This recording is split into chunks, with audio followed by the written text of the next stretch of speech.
Tesouros preciosos e azeite estão na casa dos sábios, mas o tolo dissipa todas as coisas. Provérbios 21:20. Você se encontra novamente no final do mês, sentado na beira da cama com o telefone na mão, verificando o saldo da sua conta bancária. Esse sentimento familiar de perplexidade e frustração toma conta de você enquanto você tenta se lembrar de onde foi todo o dinheiro que recebeu há apenas 2 semanas. Era uma boa quantia quando chegou, você ficou até aliviado por um momento, mas agora, olhando para aqueles números que estão perigosamente próximos de zero, você se pergunta: como poderia ter desaparecido tão rapidamente? Esta não é a primeira vez que você experimenta essa cena. Na verdade, tornou-se um padrão mensal que o drena emocionalmente e faz você questionar se algum dia conseguirá sair desse ciclo. Você trabalha duro, cumpre suas responsabilidades, até reza por suas finanças, mas o dinheiro parece evaporar como água no deserto, sem deixar vestígios de progresso ou crescimento tangível.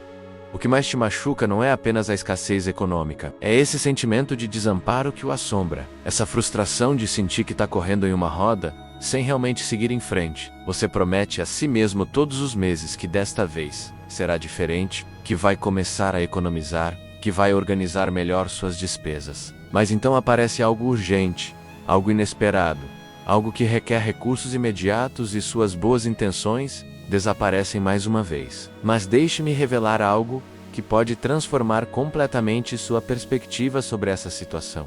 Na Bíblia, há um princípio poderoso, quase secreto, que tem o poder de quebrar definitivamente esse ciclo de escassez e desordem financeira. Não é apenas uma estratégia de gestão, é uma chave espiritual que pode transformar não apenas suas finanças, mas sua mente, sua paz interior e seu propósito na vida. Este princípio está disponível há milênios, codificado nas páginas das Escrituras, esperando por alguém com um coração disposto a descobri-lo e aplicá-lo. Não é complicado de entender, mas requer uma transformação profunda na maneira como você relaciona sua vida espiritual com sua realidade financeira. Hoje você descobrirá por que muitas pessoas, mesmo crentes fiéis, que oram consistentemente, trabalham duro e buscam sinceramente a Deus, nunca conseguem experimentar a prosperidade que Ele deseja para seus filhos. Você entenderá o que está errado no nível espiritual quando o dinheiro está constantemente desaparecendo, sem deixar frutos duradouros, e, mais importante, aprenderá como iniciar uma mudança permanente que começa a se manifestar hoje. Economizar de acordo com a Bíblia não é simplesmente economizar os pesos que sobraram no final do mês. É um profundo ato de fé, uma demonstração prática de obediência, uma declaração de que você acredita no futuro que Deus preparou para você. É preparar conscientemente o terreno de sua vida para que Ele possa confiar em você com bênçãos maiores. A raiz dos problemas financeiros crônicos raramente está em fatores externos, como economia, governo ou falta de oportunidades. A raiz está quase sempre na desordem interior, nas prioridades que perderam o alinhamento com os princípios divinos, nas decisões que são tomadas a partir da emoção e não da sabedoria eterna. No livro do profeta Ageu, encontramos uma advertência direta que ressoa poderosamente com nossa situação contemporânea. Ageu 1:5-7 registra estas palavras penetrantes. Agora, pois, assim diz o Senhor dos Exércitos: meditai bem nos vossos caminhos. Semeiais muito e colheis pouco. Você come e não está satisfeito. Você bebe e não está satisfeito. Vocês se vestem e não se aquecem. E aquele que trabalha por um dia recebe seu salário em ouvidos surdos. Você consegue reconhecer o paralelo misterioso com o que muitos de nós experimentamos hoje? Pessoas que trabalham incansavelmente, mas sentem que nada realmente cede. Esforços constantes que não produzem os frutos esperados. Receitas que parecem se dissolver antes de cumprir seu propósito. Ageu revela a causa espiritual desse fenômeno. As prioridades estavam fora de ordem. O povo estava totalmente ocupado construindo e embelezando suas próprias casas, enquanto a casa de Deus jazia em ruínas e abandono. Sua atenção, sua energia, seus recursos estavam voltados exclusivamente para o pessoal imediato. E eles haviam esquecido completamente o eterno e transcendente. Essa situação não é simplesmente um relato histórico interessante. É uma advertência profética para os nossos dias. Porque o coração humano não mudou. Quando Deus não vem em primeiro lugar em nossas decisões financeiras, quando nossas prioridades estão focadas apenas em nossos confortos e desejos imediatos, até mesmo o que parece ser uma bênção, desaparece misteriosamente. A desordem nas finanças geralmente nasce da desordem na alma. Quando permitimos que a ânsia, o ego, a busca de conforto ou o medo direcionem nossas decisões econômicas. Acabamos presos em um ciclo destrutivo de escassez espiritual e material. Você pode ter se perguntado por que, apesar de trabalhar tanto, nunca parece ser suficiente? Por que as dívidas crescem inexplicavelmente ou eventos imprevistos o alcançam exatamente quando você estava começando a ver o progresso? A resposta nem sempre é ganhar mais dinheiro. Muitas vezes é parar e examinar cuidadosamente seus caminhos, como Ageu instrui. Para onde você está realmente direcionando seus recursos? Que área da sua vida está ocupando o lugar que só Deus deveria ter? Porque não se trata apenas de administrar melhor o dinheiro. Trata-se de permitir que Deus administre e ordene seu coração. A desordem financeira nem sempre começa com uma compra imprudente ou uma decisão econômica errada. Muitas vezes começa com uma sutil desconexão espiritual, com colocar nossos próprios planos acima da vontade divina, sem sequer consultar o dono de tudo o que existe. Quando essa raiz espiritual é identificada e abordada, quando há uma entrega genuína do coração, algo fundamental começa a se transformar. Não porque o dinheiro se multiplica magicamente sem esforço, mas porque nossa perspectiva é curada por dentro. Nossas prioridades se alinham com os valores do céu, e a ordem espiritual, naturalmente, abre a porta para uma provisão verdadeira e duradoura. Jesus revelou uma verdade que penetra nas profundezas da alma quando declarou, em Lucas 12:34, pois onde estiver o teu tesouro, aí estará também o teu coração. Esta não é simplesmente uma frase inspiradora ou uma metáfora poética, é um diagnóstico preciso da condição espiritual que se reflete em nossas decisões financeiras. O que você faz com seu dinheiro revela inequivocamente o que você realmente valoriza no nível mais profundo do seu ser. Você pode declarar verbalmente que confia em Deus, mas se toda vez que recebe renda, é invadido pelo medo irracional. Se nunca experimenta paz na gestão dos recursos que possui. Se suas decisões são marcadas por ansiedade constante, então esse dinheiro está revelando o que realmente governa seu eu interior. Se o seu tesouro estiver em manter as aparências, seu coração viverá em permanente escravidão ao que os outros dirão. Se o seu tesouro estiver no prazer imediato, suas decisões serão marcadas pela impulsividade destrutiva. Se o seu tesouro estiver no controle absoluto, você viverá com ansiedade crônica, tentando prever e controlar todas as despesas, todas as receitas, todos os cenários possíveis. Mas quando seu tesouro está genuinamente no reino de Deus, cada nota, cada moeda, cada decisão salvadora se torna uma ferramenta de obediência consciente, não um mestre tirânico que você serve por obrigação. Por esse motivo, é crucial parar e olhar mais fundo do que o saldo da conta bancária. O problema fundamental é não ter muito ou pouco dinheiro. O problema é o que esse dinheiro representa e revela em sua alma. A pessoa que não tem recursos é frequentemente consumida pela inveja ou frustração. A pessoa que tem abundância pode viver presa pela ganância ou pelo medo constante de perder o que foi acumulado. Ambos os extremos revelam a mesma verdade espiritual. O dinheiro em si não é bom nem ruim, mas funciona como um espelho perfeito que reflete as motivações, valores e prioridades mais profundas do coração. A economia bíblica, então, não deve nascer da escassez mental ou da insegurança emocional. Deve nascer da sabedoria divina, da compreensão da mordomia, de um ato genuíno de adoração. Quando você escolhe conscientemente economizar, você está declarando, Senhor, eu não vivo apenas para atender às necessidades do momento presente. Eu acredito no amanhã que você preparou para mim. Eu acredito na visão que você colocou em meu coração. Não consumo imediatamente tudo o que recebo, porque há um propósito eterno, uma orientação divina, uma obediência que requer preparação.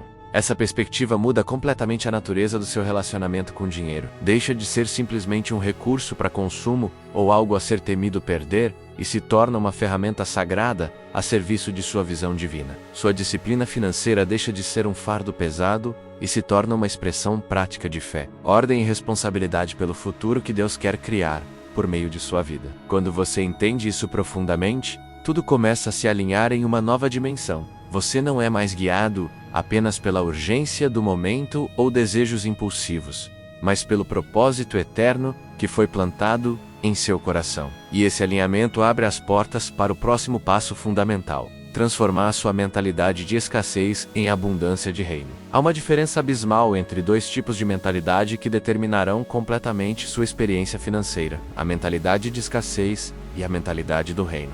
Jesus expôs essa diferença com clareza que transcende gerações em Mateus 6, 25-34, onde diz: Por isso vos digo, que não andeis ansiosos pela vossa vida, pelo que haveis de comer, ou pelo que haveis de beber, nem para o seu corpo, o que você deve vestir. Eis as aves do céu, que não semeiam, nem ceifam, nem ajuntam em celeiros, e vosso Pai Celestial os alimenta. Você não vale muito mais do que eles? A mentalidade de escassez opera a partir do medo constante. É o pensamento obsessivo de que nunca é suficiente, que sempre falta algo essencial, que devemos correr, lutar e reter desesperadamente qualquer recurso que chegue. Essa mentalidade vive em perpétua comparação com os outros, presa na ansiedade do futuro, baseando todas as suas decisões na experiência limitada do mundo natural e não na verdade ilimitada do reino celestial. A mentalidade do reino, em contraste, é baseada na confiança inabalável. Não é passivo ou irresponsável, mas é completamente livre de zelo destrutivo. Ele reconhece que Deus é o provedor final, que Ele conhece nossas necessidades perfeitamente antes de expressá-las, e que quando o colocamos genuinamente em primeiro lugar, todo o resto vem em seu tempo perfeito e de maneiras que superam nossos cálculos humanos. É aqui que muitos crentes tropeçam e entendem mal a mensagem. Eles acreditam erroneamente que confiar em Deus significa viver sem planejamento, sem estrutura, sem um sistema de poupança. Eles confundem fé genuína com desordem irresponsável. Mas o mesmo Deus, que alimenta milagrosamente os pássaros, também sabiamente instruiu José a armazenar grãos durante os anos de fartura. O mesmo Jesus que sobrenaturalmente multiplicou os pães, ordenou cuidadosamente que as sobras fossem recolhidas, para que nada fosse desperdiçado. Fé autêntica e planejamento inteligente não são opostos. Eles são aliados poderosos. A mordomia bíblica não é viver constantemente à beira da sobrevivência, mas viver em obediência ordenada aos princípios de mordomia de Deus. Deus não glorifica a escassez crônica. Ele glorifica a dependência consciente de sua abundante provisão. E muitas vezes essa provisão flui mais livremente quando paramos de viver como órfãos desesperados, agarrados ao pouco pão que têm, e começamos a viver como filhos confiantes que sabem que seu Pai Celestial possui recursos eternos e ilimitados. Se você tem vivido sob pensamentos limitantes, como isso não é suficiente, não pode ser feito, é impossível para mim. É hora de renovar completamente sua mente. Não se trata apenas de ganhar mais dinheiro, mas de aprender a pensar como alguém que foi chamado para representar o reino dos céus na terra. Quando você pensa como filho do rei, você naturalmente se comporta como tal. Quando você reconhece sua verdadeira identidade, suas decisões financeiras refletem essa realidade espiritual. E esse é o primeiro passo fundamental para uma vida financeira ordenada, frutífera e genuinamente abençoada. Provérbios 21:20 nos dá uma revelação que transcende a mera observação econômica. Tesouros preciosos e azeite estão na casa dos sábios, mas o tolo dissipa todas as coisas. Este versículo não apenas descreve uma diferença nos resultados financeiros, revela uma diferença fundamental nos princípios espirituais da vida. Na cultura bíblica, o óleo era um símbolo poderoso da unção divina, provisão sobrenatural e da presença do Espírito Santo. O tesouro precioso representa aquilo que foi guardado e preservado com sabedoria intencional. O sábio mencionado aqui não só tem recursos porque trabalha duro, ele tem recursos porque aprendeu a arte divina de preservar, administrar e multiplicar o que recebe. O homem sábio não vive apenas para atender às necessidades imediatas. Proteja com propósito, gerencie com visão, antecipe necessidades futuras. Ele não desperdiça impensadamente, não vive impulsivamente, não permite que o urgente consuma completamente o que é importante. O tolo, em contraste direto, dissipa todas as coisas. Não porque ele necessariamente receba menos recursos,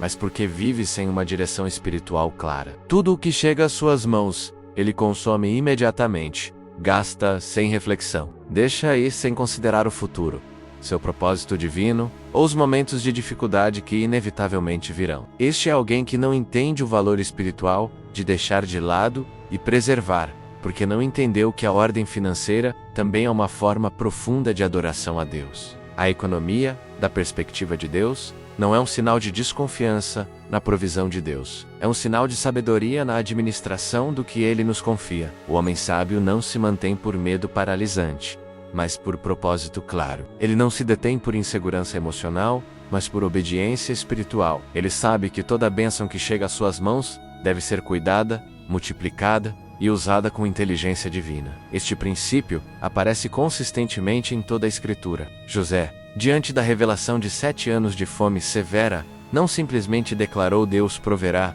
e cruzou os braços em passividade espiritual. Ele, guiado diretamente pela sabedoria de Deus, implementou um sistema para armazenar cuidadosamente uma parte da colheita durante os anos de fartura. Seu propósito não era viver dominado pelo medo do futuro, mas estar sabiamente preparado para o Egito, não apenas sobreviver à crise, mas se tornar um refúgio e solução para outras nações necessitadas. Da mesma forma, quando você economiza com sabedoria bíblica, você está criando margem de manobra financeira para ser generoso no momento exato que Deus determina. Muitas vezes desejamos profundamente ajudar, abençoar e semear na vida de outras pessoas. Mas não podemos fazê-lo porque todos os nossos recursos foram gastos sem uma direção clara. Poupar devidamente entendido também é uma maneira prática de ter algo significativo. Reservado para quando Deus diz, agora é o momento perfeito para dar, é uma preparação para a generosidade, não um acúmulo por egoísmo. Entender isso transforma radicalmente sua relação com o dinheiro. Ele tira você do caos do consumo impulsivo e o estabelece no desígnio do reino. Ordem intencional, sabedoria preventiva, previsão guiada pelo Espírito Santo.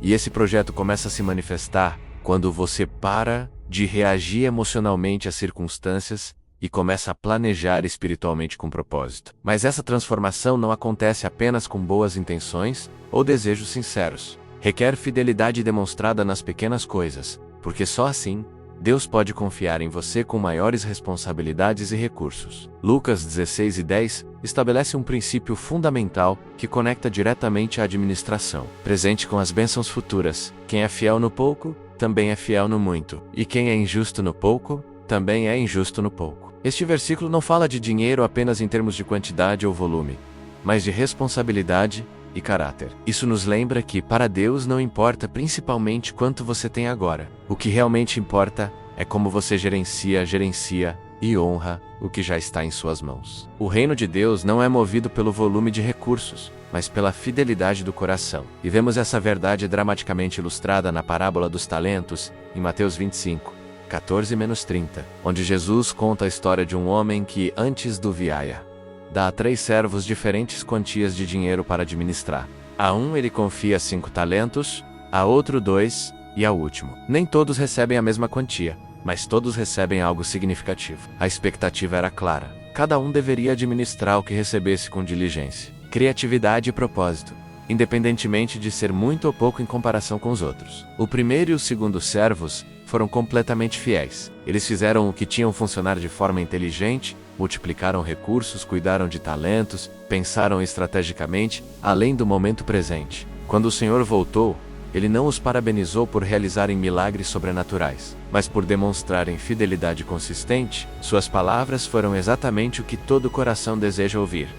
Muito bem, servo bom e fiel. Foste fiel no pouco, eu te farei governar sobre muitas coisas. Entra no gozo do teu Senhor. Mas o terceiro, que recebeu apenas 1 talento, cuidadosamente o escondeu na terra. Ele não o desperdiçou irresponsavelmente. Ele não o perdeu por negligência. Ele apenas o enterrou por medo. Seu problema fundamental não era a escassez de recursos, mas o medo paralisante que impedia qualquer ação produtiva. Sua falta de ação revelou sua falta de confiança em seu Senhor e em suas próprias habilidades. Isso levou não apenas a uma perda de oportunidade, mas a uma severa repreensão. Até o pouco que ele tinha foi tirado dele, porque ele mostrou que não era confiável, nem mesmo com recursos mínimos. Uma poderosa verdade espiritual é revelada aqui. Deus não multiplica desordem, irresponsabilidade ou passividade, mas Ele consistentemente honra a fidelidade demonstrada. Não é uma questão de ter recursos abundantes para começar a ser ordenado. Trata-se de demonstrar, com o pouco que você tem agora, que é digno de receber e administrar mais. Toda vez que você conscientemente reserva uma parte de sua renda, mesmo que seja uma quantia mínima, você está declarando: Senhor, posso confiar nisso. Eu não consumo tudo imediatamente. Eu não vivo apenas para atender às necessidades do presente. Estou me preparando intencionalmente para o que está por vir. Essa é a linguagem do reino. Esse é o coração do servo fiel. E quando você vive consistentemente com essa mentalidade, o crescimento que você experimenta não é apenas financeiro, é fundamentalmente espiritual. Você começa a pensar como um mordomo responsável, não como um sobrevivente desesperado, como alguém que tem uma missão divina a cumprir, não apenas necessidades pessoais a cumprir. Em Malaquias 3:10, Deus lança um desafio que continua a ressoar com poder transformador. Trazei todos os dízimos à casa do tesouro, e haja mantimento em minha casa. E provai-me agora nisto, diz o Senhor dos Exércitos, se eu não vos abrir as janelas do céu, e não derramar sobre vós uma bênção que não transborde.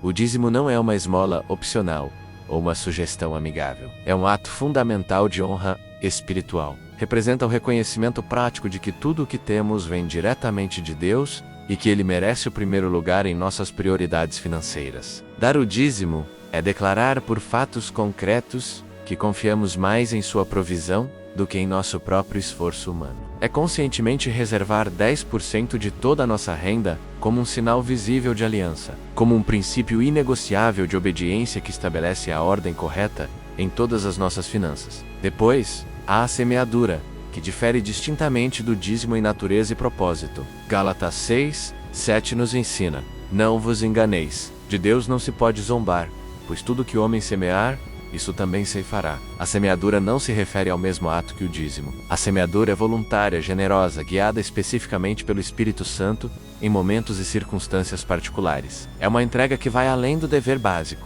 nascida do amor genuíno e da visão espiritual clara. É semeado em pessoas específicas, em ministérios ungidos, em projetos do reino que estão alinhados com os propósitos de Deus. Seu fruto é sobrenatural, porque ativa diretamente a lei espiritual da colheita multiplicada. Quando você doa com fé autêntica e orientação divina, você recebe de volta de forma multiplicada. Nem sempre da maneira que esperava ou calculou, mas sempre com propósito eterno e bênção abundante. A poupança, por outro lado, é o pilar silencioso, mas essencial, da ordem financeira e espiritual. Não brilha dramaticamente como o dízimo, nem excita intensamente como a semeadura, mas sustenta, de forma estável, toda a estrutura. A economia é o solo conscientemente preparado, o óleo sabiamente reservado, a provisão guardada com inteligência divina. Não é acumular por medo irracional do futuro, mas estar pronto e disponível quando Deus lhe disser: agora é a hora exata de agir. É a preparação espiritual para o dia da semeadura abundante,